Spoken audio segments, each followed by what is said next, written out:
सरकारी विभागों में भ्रष्टाचार एक ऐसा दीमक है जिसने पूरे तंत्र को खोखला कर डाला है। देश भर में सरकारी हो या निजी तंत्र आज भ्रष्टाचार के आगोश में है। एक और देश डिजिटल इंडिया में कदम रख रहा है तो दूसरी ओर हमारे सरकारी विभाग व उनसे मिले ठेकेदार आम नागरिकों के हक की चीजें हड़प कर रहे हैं। ऐसा ही एक राज्य है उत्तराखंड, जहाँ सरकारी विभागों ने भ्रष्टाचार की सारी हदें पार कर दी है। ऐसा ही एक मामला पौड़ी जिले के कलजी खाल ब्लॉक के नलई गाँव से सामने आया था। यहाँ स्थानीय नेताओं, ठेकेदार व सरकारी कर्मचारियों ने जल जीवन मिशन की योजना में 26 लाख का घोटाला किया है। योजना में यहाँ 140 कनेक्शन दिखाए गए थे और जमीनी स्तर पर केवल 70 कनेक्शन ही पाए गए। बाकी 70 कनेक्शन सिर्फ कागजों पर हुए हैं। हालांकि मामला उच्च अधिकारियों तक जाने के बाद इसकी जांच लगाई गई थी, लेकिन भ्रष्टाचार में लिप्त सभी अधिकारी, कर्मचारी और ठेकेदार पर अब तक कोई कार्यवाही नहीं हुई, जिससे ग्रामीणों में भारी आक्रोश है। उल्टा ग्रामीणों पर झूठे मामले दर्ज किए जा रहे हैं, उन्हें चोरी व मारपीट मामलों में फंसाया जा रहा है, जिससे ग्रामीण काफी नाराज है। ग्रामीणों का कहना है कि इस घोटाले की जांच जल्द से जल्द की जाए और दोषियों पर कड़ी से कड़ी कार्रवाई की जाए। नमस्कार, उत्तराखंड देवभूमि, मैं हूं पवन पटवाल और आप देख रहे हैं जनमत लाइव 24। और मैं इस समय मौजूद हूं ग्राम सभा नलई की चौपाल पर, जहां पर कि मेरा नाम अजय सिंह नेगी। जो ये झूठे आरोप लगे हैं ये सरासर गलत है। हाँ, मेरा नाम रंजीत बिष्ट है और ये जो भी आरोप लगा रखे हैं सारे झूठे आरोप हैं, बेबुनियाद हैं। मैं नरेश रावत और ये यहाँ पर कुछ भी नहीं है। जो अभी है कि ये दारू बेचता था और जुआ खेलता था, आज तक इन्होंने इसके अलावा कुछ सीखा ही नहीं। और हमें तो डर है कि आगे भविष्य में हमारे बच्चों के साथ ये कहीं ऐसी कुछ गलतियाँ ना कर दे कि हमारे बच्चों पे कोई ऐसा झूठा आरोप लगा दे तो उनका करियर बर्बाद हो जाएगा। तो ऐसा कुछ नहीं है, ऐसा कुछ हुआ ही नहीं था। मेरा नाम अजय सिंह नेगी और जो भी ये घटना हुई चोरी की और मारपीट की। मेरा नाम ठाकुर सिंह है, मैं ग्राम नलाई का निवासी हूँ।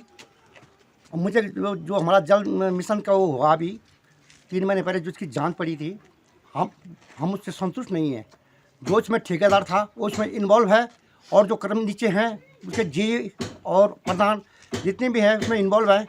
इन पर दोषियों पर कार्रवाई होनी चाहिए, लेकिन उसका नतीजा कुछ नहीं मिला, फीडबैक कुछ नहीं मिला ग्राम सभा को। बाकी मैं इतना ही कहना चाहता हूँ कि इसका तुरंत, जब प्रशासन से रिक्वेस्ट है मेरी कि इसकी जल्दी से जल्द जांच की जाए, जिससे कि ग्रामवासियों को संतुष्टि मिले। मेरा नाम मकान सिंह नेगी है। हमारे गांव में जो जांच चली है उससे गांव सहमत नहीं है और वो उसकी जांच की अभी तक जो है पूरी गांव उससे सहमत नहीं है, क्योंकि उसका कोई अभी रिजल्ट धरातल पर नहीं आया है। और दोषियों को तुरंत, जो भी ठेकेदार है उनको तुरंत उनके ऊपर कार्रवाई होनी चाहिए, उचित कार्रवाई होनी चाहिए। मैं मानवेंद्र सिंह बिष्ट ग्राम नलई से। अभी 3 महीने पहले हमारे गांव में जो जल जीवन मिशन का घोटाला हुआ है, उस पर हम लगभग डीएम साहब से लेके देहरादून तक पूरी कार्रवाई कर चुके हैं, लेकिन जो जांच हो रही है उससे हम संतुष्ट नहीं हैं, क्योंकि ये सब एक हिसाब से लीपापोती हो रही है, नीचे से और ऊपर तक चोर बैठे हुए हैं। हमारे गांव का 20 लाख रुपए ये लोग खा गए और जो हमने बार बार बोल रहे हैं, लेकिन उसके कोई हमें भी कोई उसका उत्तर नहीं मिला है कि ये कितना खाया है, क्या खाया है, किस पे कार्रवाई होगी और कब होगी।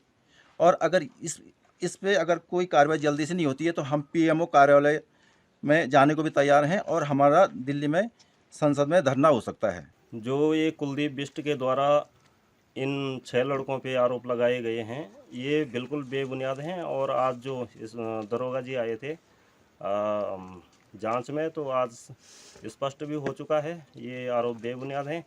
और अभी ये जो बेबुनियाद आरोप लगाने वाला आदमी है, इसको सिर्फ 3 साल गांव में हुए हैं। इसको पूछा जाए कि इन्हें 3 साल में कौन सा धंधा गांव में किया। इसने सिर्फ दारू बेची और जुआ खेला है। और दूसरा काम किया है इसने कि जहाँ पे जनहित की बात होती है, ग्राम हित की बात होती है, वहाँ पे ये टांग अड़ा देता है। यहाँ पे मंदिर निर्माण हुआ, सड़क निर्माण हुआ, उसमें भी इसने अड़ंगा डाला। जल जीवन मिशन की जो हमने जांच लगाई थी, वो जल जीवन मिशन की जांच में ये जो लोग चाह रहे थे गांव में 1-2 आदमी कि ये कैसे लग गए, जो इसमें संलिप्त थे, इनका प्री प्लान चला 31 को। इसको पूछा जाए कि ये 8:45 बजे दारू की झांझ में लटक के बेहोश हालत में कहाँ से आ रहा था, इसको किसने प्री प्लान किया है, इसको किसने दारू पिला के भेजी है। और ये जो षड्यंत्र रचने का जो इसने ढोंग रचा है, ये किसके बोलने पे किया है। बाकी ये सब आरोप और इनको सिरे से खारिज होना चाहिए। और ग्रामीणों को यहाँ पर साफ कहना है कि जो जिस तरह से यहाँ पर जांच हुई है और उस जांच से संतुष्ट नहीं है, और उनका ये साफ कहना है कि आगे हम संसद तक कूच कर सकते हैं।